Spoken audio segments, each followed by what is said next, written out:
નમસ્કાર વિદ્યાર્થી મિત્રો.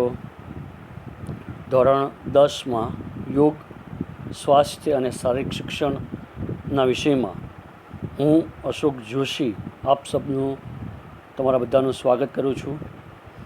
વિદ્યાર્થી મિત્રો, આપણે ઘણા સમય પછી વિડીયોના માધ્યમથી મળી રહ્યા છીએ. વિડીયોના માધ્યમથી મળી રહ્યા છીએ. લગભગ કોરોના વાયરસની મહામારીને કારણે માર્ચ મહિનાથી આપણી સ્કૂલો બંધ છે અને તમે 9મા ધોરણની પણ એન્યુઅલ એક્ઝામ આપી શક્યા નથી. અને હવે તમે તો બધા 10મા ધોરણમાં આવી ગયા છો અને હવે જ્યારે 10મા ધોરણમાં ઓનલાઈન લેસન ચાલી રહ્યા છે અને એમાંય તે સેમિસ્ટર 1 પૂર્ણ થવાને આરે છે. લગભગ એકાદ મહિના દોઢ કે બે મહિના પછી તમારું સેમિસ્ટર 1 કમ્પ્લીટ પણ થઈ જશે અને એક્ઝામ પણ આવી જશે. ત્યારે આપણે હવે ધોરણ 10માં તમારા અત્યારે જે ઓનલાઈન વિષયો ચાલી રહ્યા છે, અભ્યાસક્રમ ચાલી રહ્યો છે, એમાં તમારે જે ઇમ્પોર્ટન્ટ વિષયો છે મેથ્સ, સાયન્સ, ઇંગ્લિશ, એસએસ, એના ઉપર અત્યારે આપણી સ્કૂલમાંથી આપણા શિક્ષકો ખૂબ જ સરસ રીતે તમને ભણાવી રહ્યા છે અને તમે લોકો ભણી રહ્યા છો. તો એટલા માટે તમારે જે આ બીજા ઓપ્શનલ વિષય છે જે પી ને કોમ્પ્યુટર, એના કારણે તમારે તમારા અભ્યાસમાં કોઈ બર્ડન ના આવે એટલા માટે અત્યાર સુધી અમે પીના સબ્જેક્ટ લઈને તમારી સમક્ષ હાજર નહોતા થયા. પણ હવે જ્યારે સેમિસ્ટર પૂર્ણ થવાને આરે છે ત્યારે સેમિસ્ટરના અંતે તમારે પીની એક થિયરીની એક્ઝામ આપવી પડશે 50 માર્કની, જેને રાખવાનું હશે પી. એને કારણ કે હજી એવું ઓપ્શન આપ્યો નથી તમારે કે જેને પી રાખવું હોય કે કોમ્પ્યુટર રાખવું હોય એના માટે. એટલે હજી સ્કૂલો શરૂ નથી થઈ એટલા માટે. તો અત્યારે આપણે બધાને માટે આ વિડીયો મોકલીએ છીએ. તો એના માટે તમારે 50 માર્કનું એક થિયરીનું પેપર જે છે એક્ઝામ આપવાની રહેશે. ઓપ્શનલ જ રહેશે, MCQ ટાઈપના પ્રશ્નો રહેશે. અહીં તમારે OMR શીટમાં એના જવાબ આપવાના રહેશે. એને માટે જ્યારે સેમિસ્ટર પતવાયું છે તો હવે તમારે જે સેમિસ્ટર 1નો અભ્યાસક્રમ છે એ અમે તમને આપીએ અને તમે એ તૈયાર કરીને તમે એક્ઝામ આપી શકો એ ખૂબ જ જરૂરી છે. તો એના માટે તમારે કોઈ ટેન્શન લેવાની જરૂર નથી.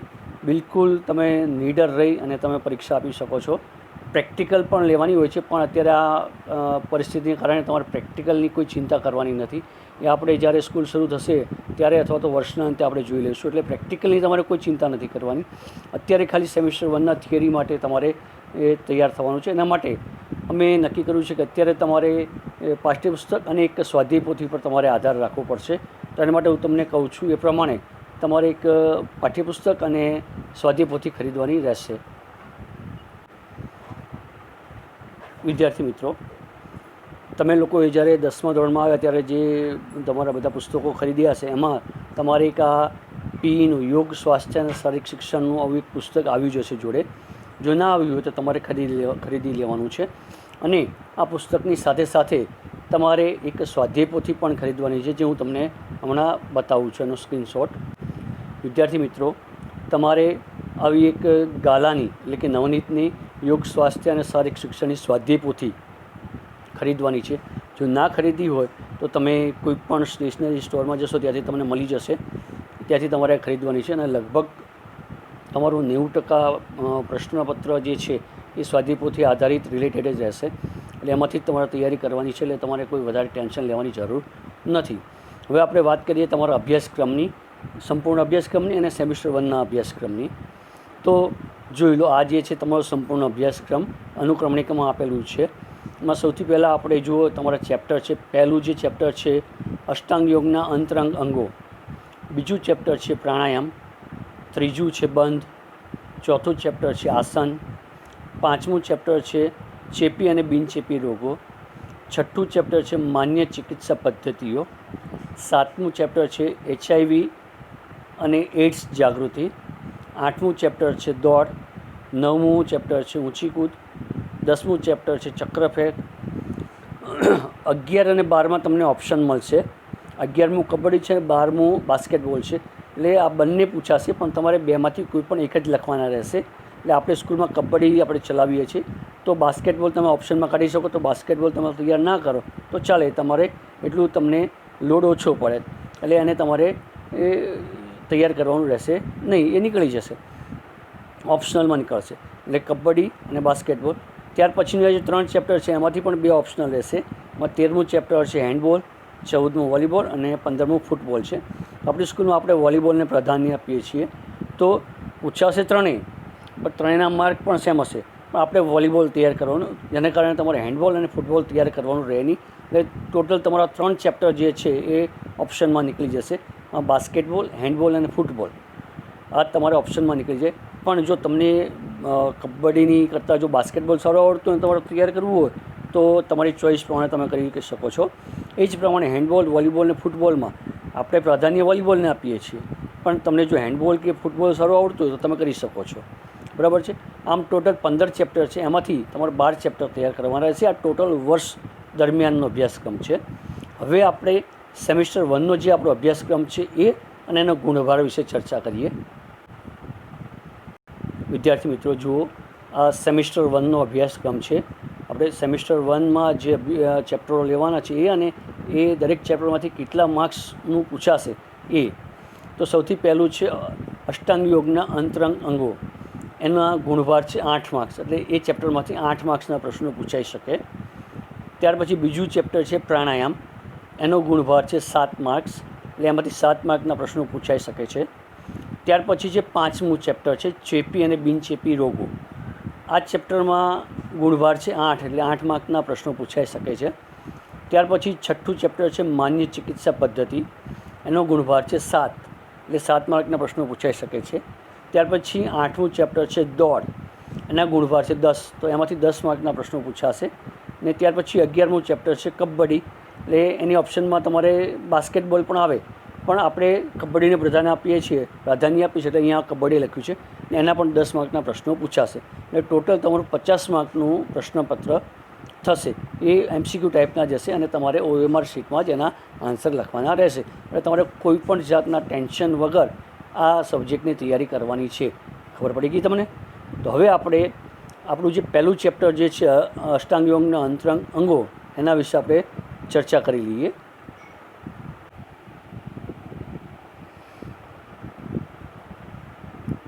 વિદ્યાર્થી મિત્રો, તો આ જે આપણું પહેલું ચેપ્ટર છે અષ્ટાંગ યોગના અંતરંગ અંગો.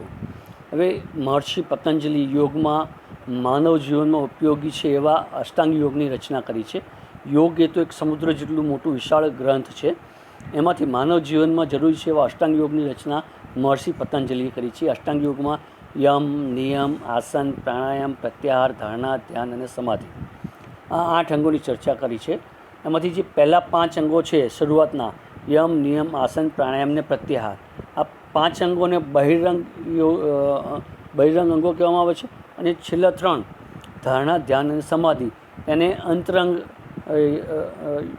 અંગો કહેવામાં આવે છે. એટલે પહેલાં જે 5 અંગો છે એની ચર્ચા જે છે એનો અભ્યાસ છે 9મા ધોરણમાં તમારે આવે છે, પણ તમે 9મા ધોરણમાં એની એક્ઝામ આપી શક્યા નથી, એટલે એની ચર્ચા આપણે પછી કરીશું. અત્યારે આપણે ધોરણ 10માં તમારે ધારણા અને ધ્યાન અને સમાધિ જે છે એની અભ્યાસક્રમમાં આવે છે. તો સૌથી પહેલાં છે ધારણા, તેના પ્રશ્નોની આપણે ચર્ચા કરીએ. પહેલો પ્રશ્ન છે અંતરંગ યોગનો સંબંધ કોની સાથે છે? તો એનો જવાબ છે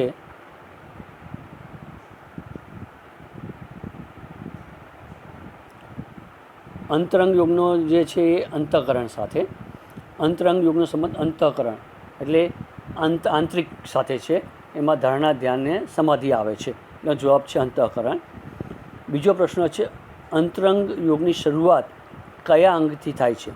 એટલે 3 જે છે પાછળના 3 એ અંતરંગ યોગ કહેવાય છે. એની શરૂઆત જે છે ધારણાથી થાય છે.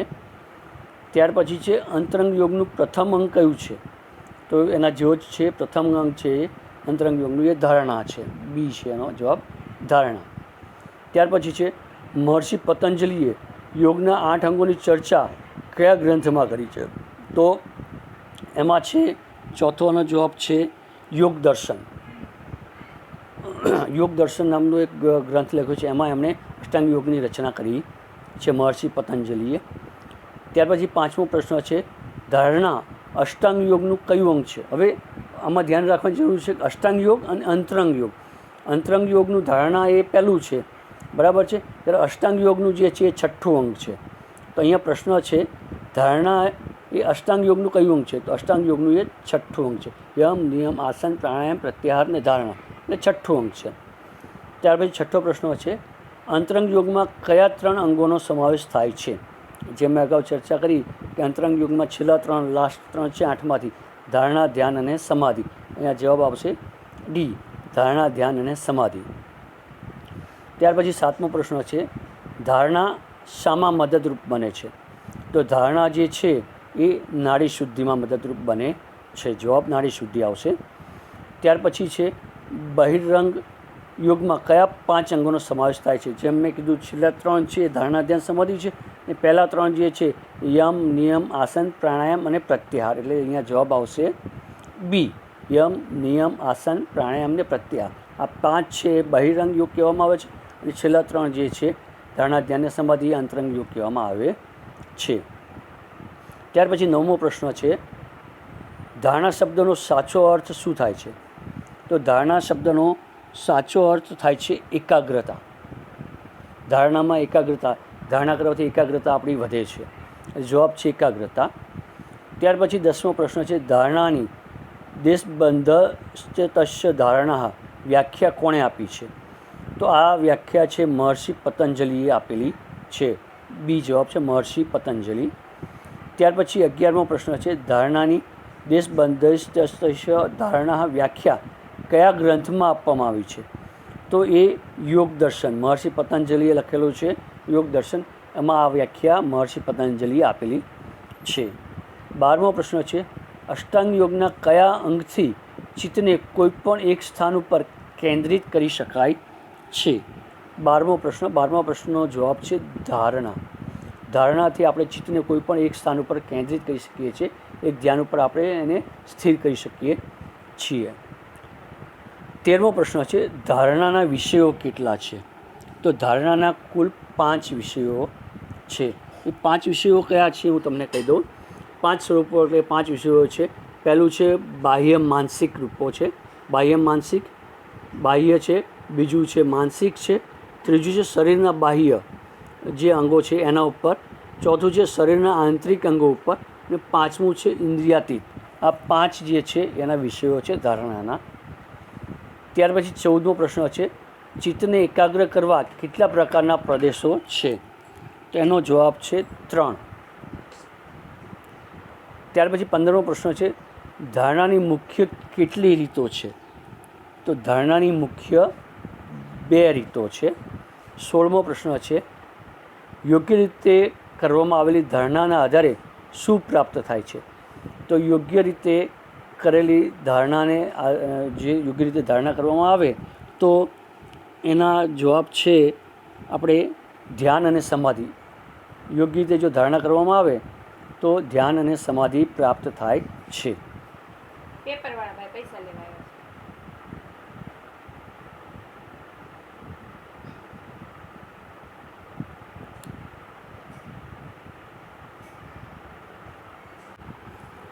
વિદ્યાર્થી મિત્રો, હવે આગળ આપણે 17મો પ્રશ્ન જોઈએ. 17મો પ્રશ્ન છે, નિયમિત ધારણા કરવાથી કઈ લાગણીઓ દૂર થાય છે?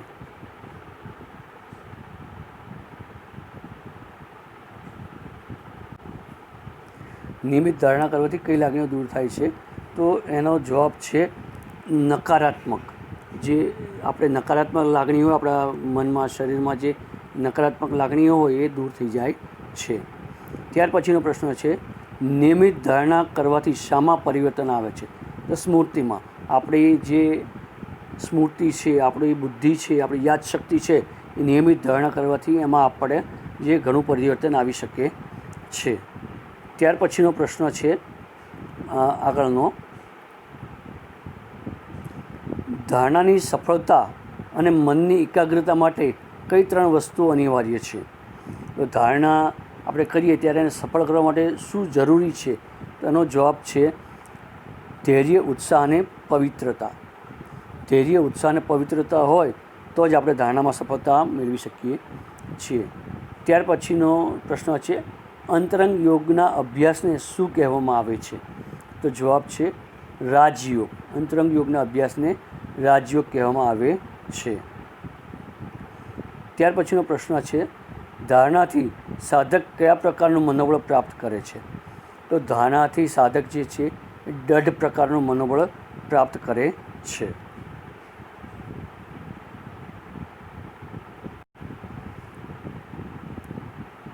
ત્યાર પછીનો આગળનો પ્રશ્ન જોઈએ આપણે. ચિત્તની એકાગ્રતા વધારવા માટે કરવામાં આવતી સાધનાને શું કહેવામાં આવે છે? ચિત્તની એકાગ્રતા વધારવા માટે કરવામાં આવતી સાધનાને શું કહેવામાં આવે છે? તો જવાબ જે છે એનો છે ધારણા. સી જવાબ આવશે, ધારણા. ત્યાર પછી 23મો પ્રશ્ન છે. આંતરજગતમાં પ્રવેશી મનને એક સ્થાનમાં સ્થિર કરવાનું સાધન એટલે?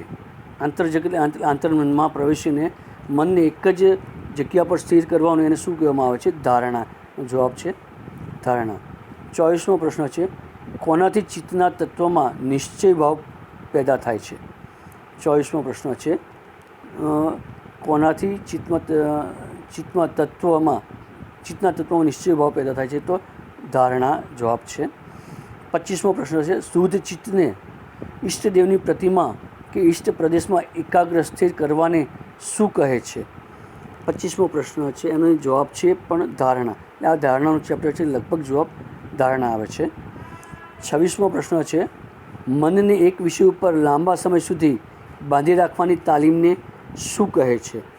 તો જવાબ એ જ આવશે, ધારણા. 27મો પ્રશ્ન છે.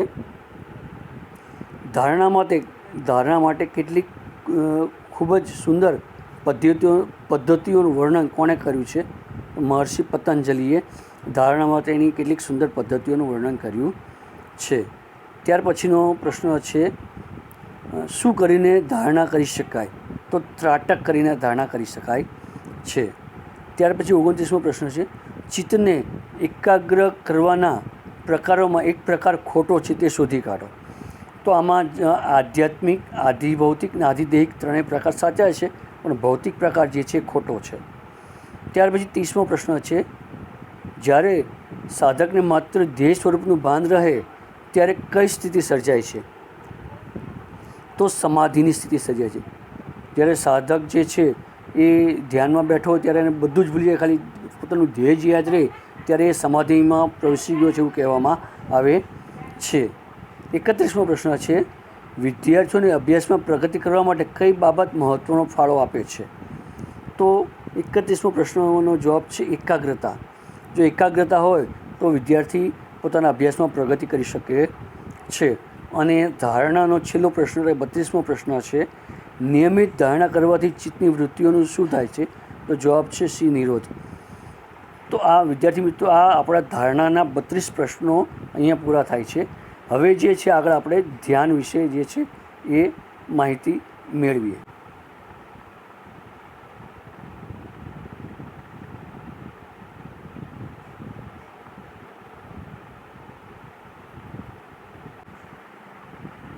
વિદ્યાર્થી મિત્રો, હવે આપણે ધ્યાનના પ્રશ્નોની ચર્ચા કરીએ. આમાં પહેલો પ્રશ્ન છે. ધ્યાન એ અંતરંગ યોગનું કેટલામું અંગ છે? ધ્યાન રાખજો, અહીંયા અંતરંગ યોગ આપ્યું છે, તો અંતરંગ યોગનું જે છે બીજું અંગ છે આ. અને અષ્ટાંગ યોગનું જે છે એ 7મું અંગ આવશે. ત્યાર પછીનો પ્રશ્ન છે બીજો. અષ્ટાંગ યોગમાં અંતરંગ યોગના અંગો કેટલા છે?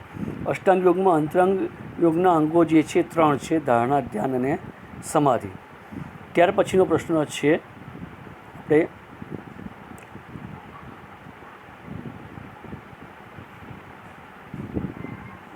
આપણે ત્રીજો પ્રશ્ન. ધ્યાન એ અષ્ટાંગ યોગનું કેટલામું અંગ છે? ધ્યાન એ અષ્ટાંગ યોગનું, જેમ હમણાં આપણે કીધું, ધ્યાન કે અષ્ટાંગ યોગનું જે છે 7મું અંગ છે. કારણ કે અષ્ટાંગ યોગમાં આપણે જોઈએ તો યમ, નિયમ, આસન, પ્રાણાયામ, પ્રત્યાહાર, ધારણા, ધ્યાન અને સમાધિ, એટલે છેલ્લેથી બીજું. ત્યાર પછીનો પ્રશ્ન છે. ધ્યાનનો વિષય કયો છે? તો ધ્યાન, ધારણા, ધ્યાન અને સમાધિ ત્રણેયનો વિષય એક જ છે, એ એકાગ્રતા છે. ત્યાર પછીનો પ્રશ્ન છે. એક ધ્યાનનો સમય કેટલો છે? તો 12 ધારણા જ્યારે થાય ત્યારે એક ધ્યાન થયું કહેવાય, અને 5 ઘડી જ્યારે ધ્યાન એક પર સ્થિર રાખીએ ત્યારે એક ધારણા થઈ કહેવાય. 5 ઘડી જ્યારે એક ધ્યાનને આપણે સ્થિર રાખી શકીએ ત્યારે એક ધારણા થઈ કહેવાય, અને આવી 12 ધારણા થાય ત્યારે એક ધ્યાન કયું કહેવાય? આ જવાબ આવે 12 ધારણા છે. બરાબર છે. અહીંયા આપણે થોડી ચર્ચા કરી લઈએ. ધ્યાનમાં જે છે એ ધ્યાનમાં ખાસ જે છે એ સગુણ ધ્યાન અને નિર્ગુણ ધ્યાન આ બે ખૂબ જ મહત્ત્વના છે. તો સગુણ ધ્યાન એટલે શું એની ચર્ચા કરી લઈએ. સગુણ ધ્યાન જે છે એનો વિષય જે છે ત્રિગુણાત્મક, એટલે કે જેમાં ભગવાન વિષ્ણુ, અગ્નિ, પ્રતિમા એટલે કોઈ પણ દેવી દેવતાઓ જે છે એનું ધ્યાન ધરવું એટલે ત્રિગુણાત્મક ધ્યાન કહેવાય. એને સગુણ ધ્યાન કહેવામાં આવે છે. જ્યારે નિર્ગુણ ધ્યાન એમાં જે છે ધ્યાનનો વિષય છે ત્રિગુણાતીત પરબ્રહ્મ એનું છે. એટલે એમાં ત્રિગુણાતીત પરબ્રહ્મ એટલે કે એમાં જે છે નાસાગ્ર એટલે કે નાકનો અગ્રભાગ, ભ્રકુટી મધ્ય એટલે બે આંખની મધ્યમાં, કપાળની મધ્યમાં મંત્ર જાપ કે શ્વાસ પ્રશ્વાસ જે છે એના પર ધ્યાન કેન્દ્રિત કરવાનું હોય છે. એ નિર્ગુણ ધ્યાન કયું કહેવાય. એટલે આ બે બાબત ખાસ ધ્યાન રાખવી ખૂબ જ જરૂરી છે આમાં. તો આપણે આગળનો પ્રશ્ન જોઈએ. ગોરખ પદ્ધતિમાં ધ્યાનના કેટલા પ્રકાર આપેલા છે? તો સગુણ ધ્યાન અને નિર્ગુણ ધ્યાન બે પ્રકાર છે. ગોરખ પદ્ધતિમાં બે ધ્યાન છે, જેમ મેં કીધું એમ સગુણ અને નિર્ગુણ. બરાબર છે. એમાં સગુણનો છે ત્રિગુણાત્મક અને નિર્ગુણનો છે એ ત્રિગુણાતીત પરબ્રહ્મ, એ એનો વિષય છે. ત્યાર પછી 7મો પ્રશ્ન છે. નીચેનામાંથી સગુણ ધ્યાનનો એક પ્રકાર ખોટો છે તે શોધી કાઢો. જેમ મેં અગાઉ કીધું સગુણ ધ્યાનના પ્રકારો જે છે એ પાદ સ્થાન, રૂપ સ્થાન, નખાગ્ર સ્થાન એના છે, પણ પિંડ સ્થાન છે એ એનો જે પ્રકાર નથી, એટલે એ ખોટું છે. ખોટું આપણે શોધવાનું છે. ત્યાર પછી 8મો પ્રશ્ન છે. ધ્યાનની તત્ર પ્રત્યેકતાંતા ધ્યાનમ વ્યાખ્યા કોણે આપી છે? તો આ વ્યાખ્યા જે છે મહર્ષિ પતંજલિએ આપેલી છે. 9મો પ્રશ્ન છે. ધ્યાનની તત્ર પ્રત્યેકતાંતા ધ્યાનમ વ્યાખ્યા કયા ગ્રંથમાં આપવામાં આવેલી છે? 9મો પ્રશ્ન છે. 9મા પ્રશ્નનો જવાબ છે યોગ સૂત્રમાં. મહર્ષિ પતંજલિએ લખેલું ગ્રંથ યોગ સૂત્ર, એમાં આ વ્યાખ્યા મહર્ષિ પતંજલિએ આપેલી છે. 10મો પ્રશ્ન છે. નીચેના પૈકી સગુણ ધ્યાનનો એક વિષય કયો છે? જેમ હમણાં આપણે ચર્ચા કરી સગુણ ધ્યાનનો, તો સગુણ ધ્યાનનો વિષય છે ત્રિગુણાત્મક. એ જવાબ આવશે. બરાબર છે. 11મો પ્રશ્ન છે. નીચેના પૈકી નિર્ગુણ ધ્યાનનો વિષય કયો છે? તો અગાઉ મેં હમણાં કીધું એમ સગુણ ધ્યાનનો છે ત્રિગુણાત્મક, નિર્ગુણ ધ્યાનનો જે છે એ ત્રિગુણાતીત પરબ્રહ્મ, એનો વિષય છે ત્રિગુણાતીત પરબ્રહ્મ, એ નિર્ગુણ ધ્યાનનો વિષય છે. બરાબર છે. હવે 12મો પ્રશ્ન છે આગળ. નીચેના પૈકી એક સગુણ ધ્યાનનો પ્રકાર છે. સગુણ ધ્યાનનો પ્રકાર કયો છે એ આપણે જોવાનું છે 12મા પ્રશ્નમાં. તો એ છે 12મો પ્રશ્નનો જવાબ છે બી, નખાગ્ર. સગુણ ધ્યાનમાં નખાગ્ર અને નાસાગ્ર આ બેમાં તમારે ખાસ ધ્યાન રાખવાનું છે. નખાગ્ર એટલે કે બંને હાથની આંગળીઓ ભેગી કરી બંને હાથના અંગૂઠા જોઈન્ટ રાખી અને અંગૂઠાના નખ ઉપર આપણું ધ્યાન સ્થિર કરવાનું, એ નખાગ્ર કહેવાય છે. જ્યારે નાસાગ્ર એ આપણા નાકની ટોચ ઉપર આપણે ધ્યાન રાખીને ધ્યાનને સ્થિર કરવું, એ નાસાગ્ર ધ્યાન છે. આ ખાસ ધ્યાન રાખવું છે. નખાગ્ર છે એ સગુણ ધ્યાનનો પ્રકાર છે, નાસાગ્ર છે એ નિર્ગુણ ધ્યાનનો પ્રકાર છે. 13મો પ્રશ્ન છે. નીચેના પૈકી નિર્ગુણ ધ્યાનનો પ્રકાર કયો છે? તો 13મા પ્રશ્નનો જવાબ છે નાસાગ્ર. જેમ મેં અગાઉ કીધું એમ એ નાસાગ્ર છે. હવે 14મો પ્રશ્ન છે. પરમ કૃપાળુ પરમેશ્વરની મૂર્તિના ચરણોનું કે સદગુરુના ચરણોનું ધ્યાન ધરવું તે કયું ધ્યાન છે? તો જેમ મેં અગાઉ કીધું એમ પાદ સ્થાન છે એ. જ્યારે કોઈ પણ મૂર્તિ પરમેશ્વર પરમ કૃપાળુ પરમેશ્વરની મૂર્તિ હોય એના ચરણોમાં ધ્યાન ધરવું એ પાદ સ્થાન જે છે એનું એક પ્રકાર છે. ત્યાર પછીનો પ્રશ્ન 15મો પ્રશ્ન છે. નીચેનામાંથી નિર્ગુણ ધ્યાનનો એક પ્રકાર ખોટો છે એ શોધીને આપો. તો 15મામાં જે છે એ પાદ સ્થાન જે છે એ ખોટું છે.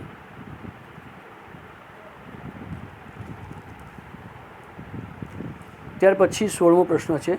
નખાગ્ર ધ્યાનમાં શાનું ધ્યાન કરવામાં આવે છે? તો જેમ અગાઉ મેં હમણાં ચર્ચા કરી, નખાગ્ર ધ્યાનમાં જે છે એ બંને હાથની અંગૂઠાઓના નખ ઉપર ધ્યાન કેન્દ્રિત કરવામાં આવે છે. 17મો પ્રશ્ન છે, ધ્યાનમાં કેવી રીતે બેસવું અને બેસીને કેવી રીતે ધ્યાન ધરવું તે બાબતની સમજૂતી ગીતાના કયા અધ્યાયમાં ઉલ્લેખ કરવામાં આવ્યો છે? તો ગીતાના 6ઠ્ઠા અધ્યાયમાં ભગવાન શ્રી કૃષ્ણે અર્જુનને ભગવદ્ ગીતાનો ઉપદેશ આપ્યો. એમાં 6ઠ્ઠા અધ્યાયમાં ધ્યાન વિશેની ભગવાન શ્રી કૃષ્ણે ચર્ચા કરી છે. અને ધ્યાન કેવી રીતે કરવું, ધ્યાનમાં કેવી રીતે બેસવું, એ બધી બાબતોની ચર્ચા એ ગીતાના 6ઠ્ઠા અધ્યાયમાં એમણે કરેલી છે. ત્યાર પછી 18મો પ્રશ્ન છે, ચિત્તની એકાગ્રતાની સાથે ચિત્તની ચંચળતા શેમાં સંભવે છે? તો ધારણામાં. ધારણા જે છે એમાં ચિત્ત જે છે એ એકદમ સ્થિર રહી શકતું નથી. જેમ જેમ આપણો અભ્યાસ વધતો જાય, ધારણામાં આપણો અભ્યાસ વધતો જાય, ધારણાનો સમય મર્યાદા વધતી જાય, એમ એમ જે આપણી ચંચળતા ઘટતી જાય છે અને આપણે ધ્યાનમાં પ્રવેશ કરીએ છીએ.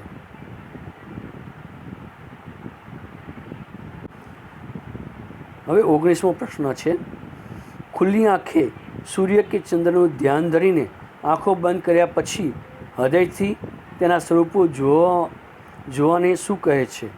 તો એનો જવાબ છે રૂપસ્થાન. જ્યારે આપણે કોઈ પણ સૂર્ય, ચંદ્ર કે કોઈ પણ મૂર્તિને જોઈ, ખુલ્લી આંખે જોઈને પછી આંખ બંધ કરી આપણે મનની આંખથી જોવાનો પ્રયત્ન કરવો, એનું જે રૂપસ્થાન છે, રૂપસ્થ ધ્યાન કહેવામાં આવે છે એને.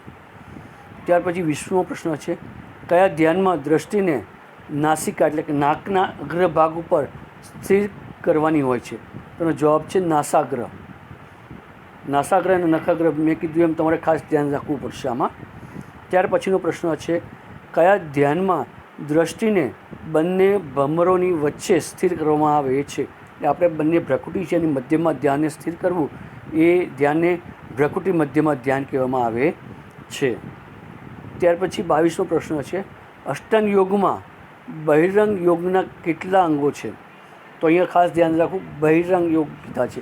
તો બહિરંગ અષ્ટાંગ યોગમાં છે 5 છે, યમ, નિયમ, આસન, પ્રાણાયામ ને પ્રત્યાહાર. આ 5 જે છે બહિરંગ યોગ છે. અને ધારણા, ધ્યાન અને સમાધિ એ અંતરંગ યોગ છે. એ ત્રણેય અંતરંગ યોગ ત્રણેય છે. 23મો પ્રશ્ન છે, ચિત્તની એકાગ્રતાનું સાતત્ય શેમાં જળવાતું નથી? તો અગાઉ પણ આ પ્રશ્ન આવી ગયો છે, ધારણામાં એનું જે સાતત્ય જળવાતું નથી. ચિત્તની એકાગ્રતાનું સાતત્ય શેમાં જળવાય છે? તો આ જે છે, જેમ મેં અગાઉ ચર્ચા કરી કે જેમ જેમ ધારણામાં આપણો અભ્યાસ વધતો જાય એમ આપણી મનની ચંચળતા જે છે એ ઓછી થતી જાય છે.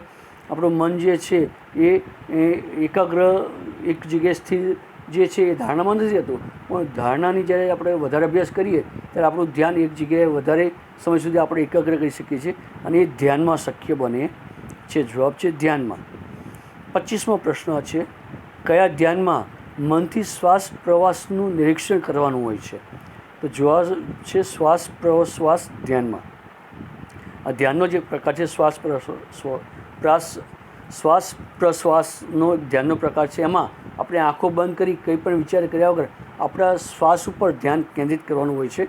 આપણો શ્વાસ કેવી રીતે લઈએ છીએ અને શ્વાસ કેવી રીતે છોડીએ છીએ એના ઉપર આપણે ધ્યાન કેન્દ્રિત કરવાનું હોય છે. ત્યાર પછી 26મો અને ધ્યાનનો છેલ્લો પ્રશ્ન છે, ધ્યાનને કેન્દ્રમાં રાખીને થતી યોગ સાધના કયા નામે ઓળખાય છે? જ્યારે ધ્યાનને કેન્દ્રમાં રાખીને આપણે કોઈ પણ યોગ સાધના કરતા હોય તો એને આપણે ધ્યાન યોગ કહેવામાં આવે છે. તો વિદ્યાર્થી મિત્રો, આપણે ધારણા અને ધ્યાન એના પ્રશ્નોની ચર્ચા અહીંયા આપણે પૂરી થાય છે. વિદ્યાર્થી મિત્રો, હવે જે આમાં આપણું ચેપ્ટર છે અષ્ટાંગ યોગના અંતરંગ અંગો, તો એ 3 અંગો છે, ધારણા, ધ્યાન અને સમાધિ. એમાં છેલ્લું અંગ જે છે સમાધિ, એની ચર્ચા કરી લઈએ. તો એમાં જે છે પહેલો પ્રશ્ન છે, અંતરંગ યોગમાં સમાધિ કેટલામું અંગ છે? અંતરંગ યોગ છે અહીંયા. તો અંતરંગ યોગમાં સમાધિ એ છેલ્લું એટલે કે 3જું અંગ છે. ધારણા, ધ્યાન અને સમાધિ અંતરંગ યોગનું 3જું, અષ્ટાંગ યોગનું છેલ્લું એટલે કે 8મું છે. અષ્ટાંગ યોગનું છેલ્લું અંગ કયું છે? તો સમાધિ. અષ્ટાંગ યોગ જે મેં 8 કીધા છે એમ છેલ્લું અંગ જે છે સમાધિ છે. ત્યાર પછી ત્રીજો પ્રશ્ન છે, સમાધિ અવસ્થામાં ધ્યાતા અને ધ્યાન શામાં વિલીન થઈ જાય છે? તો આ જે છે સમાધિ અવસ્થામાં ધ્યાતા અને ધ્યાન જે છે એ ધ્યેયમાં વિલીન થઈ જાય છે. જવાબ છે ધ્યેયમાં વિલીન થઈ જાય છે. ત્યાર પછી ચોથો પ્રશ્ન છે, સમાધિમાં શાની અનુભૂતિ થાય છે? સમાધિમાં શાની અનુભૂતિ થાય છે? તો જવાબ છે ધ્યેયની. સમાધિમાં સાધક બીજું બધું ભૂલી જાય છે, પણ ખાલી એક ધ્યેયની જ એને અનુભૂતિ રહે છે. શું ધ્યેય છે એ જ એને ખ્યાલ છે, બાકી બધું જ એ ભૂલી જાય છે. ત્યાર પછી પાંચમો પ્રશ્ન છે, ધ્યાનની કેવી અવસ્થાને સમાધિ કહે છે? તો ધ્યાનની શ્રેષ્ઠ અને પરિપક્વ જે અવસ્થા છે એને શ્રેષ્ઠ માનવામાં આવે છે. જવાબ છે શ્રેષ્ઠ અને પરિપક્વ. ત્યાર પછી છઠ્ઠો પ્રશ્ન છે, સમાધિના મુખ્ય કેટલા પ્રકાર છે? તો સમાધિના મુખ્ય 3 પ્રકાર છે. એ સબીજ સમાધિ, નિર્બીજ સમાધિ અને ધર્મમેધ સમાધિ. આ 3 પ્રકાર છે સમાધિના. તો આપણે એકવાર એ ત્રણેય પ્રકાર જે છે એની આપણે ચર્ચા કરી લઈએ. સબીજ સમાધિ એટલે શું? તો સબીજ સમાધિને જે છે એને સપ્રજ્ઞાત સમાધિ પણ કહેવામાં આવે છે. આની જો સમજ મેળવીએ તો સમજ એ રીતે થાય કે આ સમાધિમાં ધ્યેય વિષયની ઉપસ્થિતિ હોય છે. એટલે સાધકને શું ધ્યેય છે એ ખ્યાલ હોય છે. એટલે સાધક જે છે મનથી પર એટલે બુદ્ધિ પ્રજ્ઞાની અવસ્થામાં પ્રવેશે છે, એને સબીજ સમાધિ કહેવામાં આવે છે. ત્યાર પછી છે બીજી છે નિર્બીજ સમાધિ, એને શ્રેષ્ઠ કહેવામાં આવી છે એકદમ નિર્બીજ સમાધિને અસંપ્રજ્ઞાત સમાધિ પણ કહેવામાં આવે છે. આ સમાધિમાં ધ્યેય વિષયની ઉપસ્થિતિવાળા સમિત સમાધિનો સતત જો અભ્યાસ કરવામાં આવે, એટલે કે સબેજ સમાધિનો આપણે એક ધારો અભ્યાસ કરતા રહીએ, સતત અભ્યાસ કરતા રહીએ, તે અભ્યાસથી જ્યારે સાધકને જે એનું જે ધ્યેય વસ્તુ જે છે, જેને ધ્યેયનું ભાન છે એનું અવલંબન છૂટી જાય છે અને ફક્ત પોતાના શુદ્ધ સ્વરૂપ છે, પોતે શું છે એનું જ ભાન રહે છે, ત્યારે એને નિર્બીજ સમાધિ કહેવામાં આવે છે. એને ઉત્તમમાં ઉત્તમ ગણવામાં આવે છે. અને છેલ્લી છે ધર્મમેધ સમાધિ.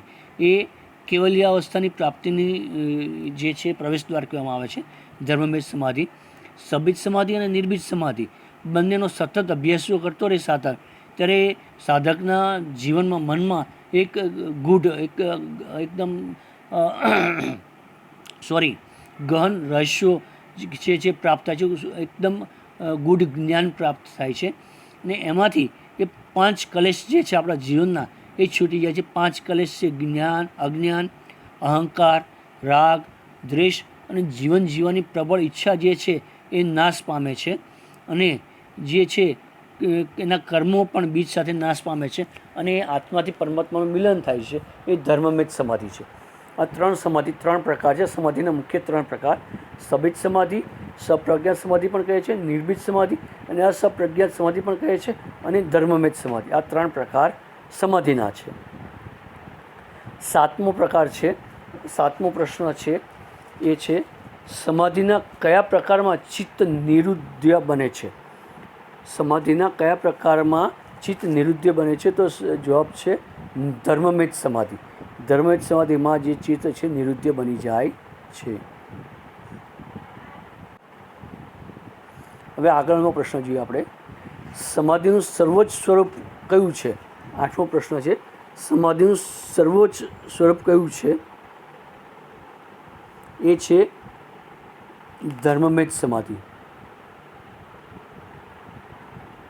ત્યાર પછી 9મો પ્રશ્ન છે, કેવલ્યાવસ્થામાં પ્રવેશ માટેનું અંતિમ દ્વાર કયું છે? કેવલ્યાવસ્થાના પ્રવેશ માટેનું અંતિમ દ્વાર જે મેં હમણાં કીધું એ ધર્મમેધ સમાધિનો જવાબ આવે છે.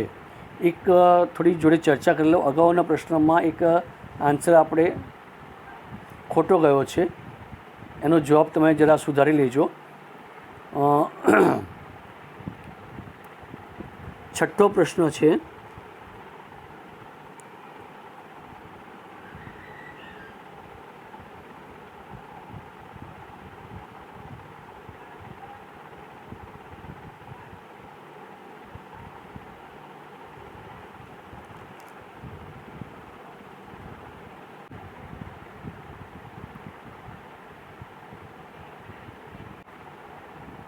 વિદ્યાર્થી મિત્રો ફરીથી આપણે એકવાર ચર્ચા કરી લઈએ. આપણે અહીંયા સમાધિનું સર્વોચ્ચ સ્વરૂપ કયું છે? તો એમાં છે ધર્મમેધ સમાધિ. અને 9મો પ્રશ્ન છે કેવલ્ય અવસ્થામાં પ્રવેશ માટેનું અંતિમ દ્વાર કયું છે? જે મેં હમણાં તાણી સમાધિની ચર્ચા કરી એમાં ધર્મમેધ સમાધિ એ કેવલ્ય અવસ્થામાં પ્રવેશ માટેનું અંતિમ દ્વાર માનવામાં આવે છે. ત્યાર પછી 10મો પ્રશ્ન છે ધ્યાન ધ્યેયરૂપ બની જાય અને ધ્યાનના કારકતા રહિત થઈ જાય ત્યારે સમાધિ કહેવાય છે. સમાધિની આ વ્યાખ્યા કોણે આપેલી છે? મહર્ષિ પતંજલિએ આ વ્યાખ્યા આપેલી છે. ત્યાર પછી 11મો પ્રશ્ન છે જીવાત્મા અને પરમાત્માની સમતાવસ્થાનું નામ સમાધિ છે. સમાધિની આ વ્યાખ્યા કોણે આપેલી છે? તેનો જવાબ છે એ મહર્ષિ યાજ્ઞવલ્ક્ય. મહર્ષિ યાજ્ઞવલ્ક્યએ આ વ્યાખ્યા એમણે આપેલી છે. 12મો પ્રશ્ન છે જીવાત્મા અને પરમાત્માની એકાગ્રતાના જ્ઞાનના ઉદ્દેશને શું કહે છે? તો એને સમાધિ કહેવામાં આવે છે. જીવાત્મા અને પરમાત્માની એકતા એટલે કે આત્માથી પરમાત્માનું મિલન એટલે સમાધિ. સમાધિની અવસ્થા જ્યારે પ્રાપ્ત થાય ત્યારે આત્મા અને પરમાત્માનું મિલન થાય છે.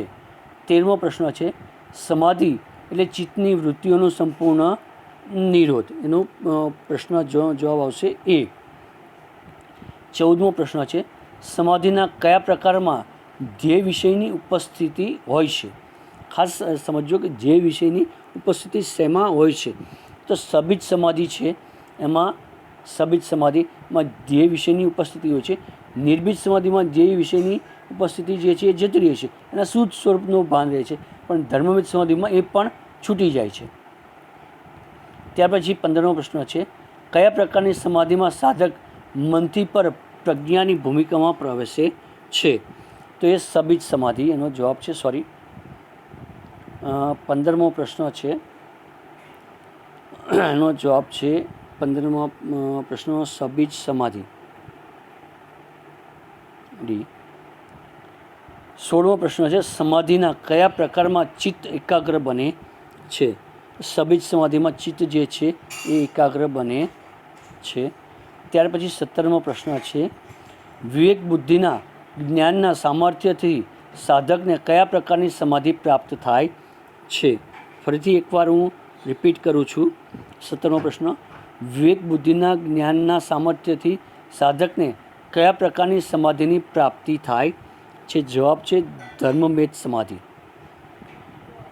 તો ધર્મમેધ સમાધિમાં કલેશ અને કર્મ, જેમ મેં અગાઉ વ્યાખ્યાની ચર્ચા કરી, એમાં કલેશ અને કર્મ 5 કલેશ દૂર થાય છે અને એના કર્મ જે છે એ પણ એમાં નાશ પામે, નિવૃત્ત થાય છે. એ છે સમાધિ ધર્મમેધ સમાધિ છે. ત્યાર પછી 19મો પ્રશ્ન છે યોગ સાધનાનું પરમ લક્ષ્ય શું છે? યોગ સાધનનું પરમ લક્ષ્ય જે છે એ ચિત્તવૃત્તિનો નિરોધ છે. એ જવાબ આવશે.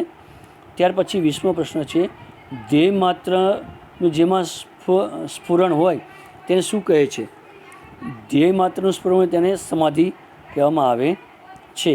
21મો પ્રશ્ન છે શ્રી સ્કંદ પુરાણના મત પ્રમાણે કેટલા દિવસ ચિત્તની સ્થિરતા થાય તેને સમાધિ કહે છે?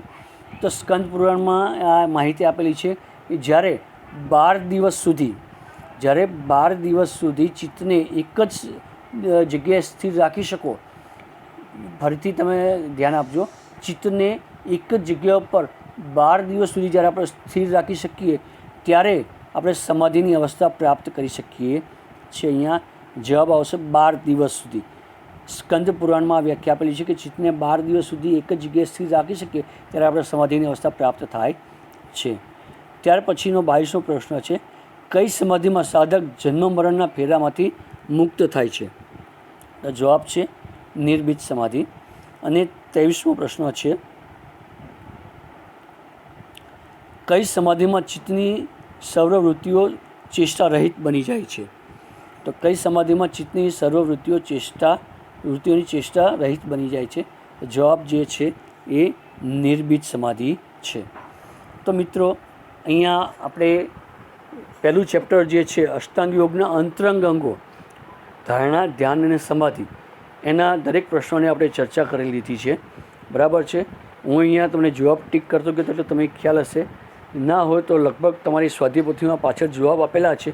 અહીંયા એટલા માટે તમને ચર્ચા કરીએ, ઘણીવાર એવું બને છે કે સ્વાધ્યાય પોથીમાં અમુક જવાબો ખોટા હોય છે. એટલે એ ખોટા જવાબ માટે, જેમ હમણાં મેં જોયું એમાં એક જવાબ સ્વાધ્યાય પોથીમાં ને આમાં મને થોડો અલગ લાગ્યો હતો, એટલા માટે મેં તમને એમાં ફરીથી કરેક્શન કરાવડાવ્યું. એટલે સ્વાધ્યાય પોથીમાં અમુક જવાબ ખોટા હોય છે, એટલે મેં આમાં જે આપ્યું એ પ્રમાણે તમારે જવાબ તૈયાર કરવાના રહેશે. ત્યાર પછી છેલ્લે હું તમને આની એક PDF કોપી પણ મોકલીશ, જેનાથી તમને ખ્યાલ આવી જાય. તો વિદ્યાર્થી મિત્રો, આજે અહીંયા પહેલું ચેપ્ટર જે છે આપણું 10મા ધોરણનું પહેલું ચેપ્ટર, જે આપણો અભ્યાસક્રમ જે છે એનું પહેલું ચેપ્ટર અહીંયા આપણે પૂરું કરીએ છીએ. બીજું ચેપ્ટર હવે પછીના જ્યારે બીજો વિડીયો આવશે એમાં બીજું ચેપ્ટર તમને આપીશું, બરાબર છે. એમ કરતાં કરતાં આપણો જે અભ્યાસક્રમ છે એના દરેક ચેપ્ટર એક એક વિડીયોમાં તમને આપી દઈશું, એટલે આપણો અભ્યાસક્રમ પૂરો થઈ જાય. અને ત્યાર પછી તમારે જો મે બી પોસિબલ કે આવતા મહિને કે મહિના પછી જો એક્ઝામ આવે તો તમે એને તૈયારી કરીને તમે અભ્યાસ કરીને તમે પરીક્ષા આપી શકો. તમારે કોઈ ટેન્શન લેવાની જરૂર નથી. ખાલી તમારે આ જે પ્રશ્નનો જવાબ તૈયાર કરવાના છે, અને થિયરીના 50 પ્રશ્નો પૂછાશે MCQ ટાઈપના, અને એની તમારે ઓપ્શનલ આપેલા હશે MCQ ટાઈપના, અને OMRમાં તમારે જવાબ લખવાના છે. પ્રેક્ટિકલી કોઈ ચિંતા કરવાની નથી. એટલે તમે બધા નિશ્ચિત થઈ જાઓ, અને આનું એકવાર તમારે તૈયારી કરી લેવાની. ખાસ તમારા મેઇન સબ્જેક્ટ ઉપર ધ્યાન આપજો, અને આને પણ એકવાર તૈયાર કરી લેજો, કારણ કે આના અને પ્રેક્ટિકલના બધા ભેગા થઈને પછી તમારું જે છે આખું PAનું ટોટલ 100 માર્ક્સનું પેપર બનશે. પ્રેક્ટિકલ તો આપણે જ્યારે શરૂ થશે ત્યારે આપણે જોઈ લઈશું, એની કોઈ ચિંતા નથી, બરાબર છે. ઘરમાં જ રહેજો, ખુશ રહેજો, સ્વસ્થ રહેજો. તમારા બધાના સ્વસ્થ માટે હું ભગવાનને પ્રાર્થના કરીશ. તમારા બધાનો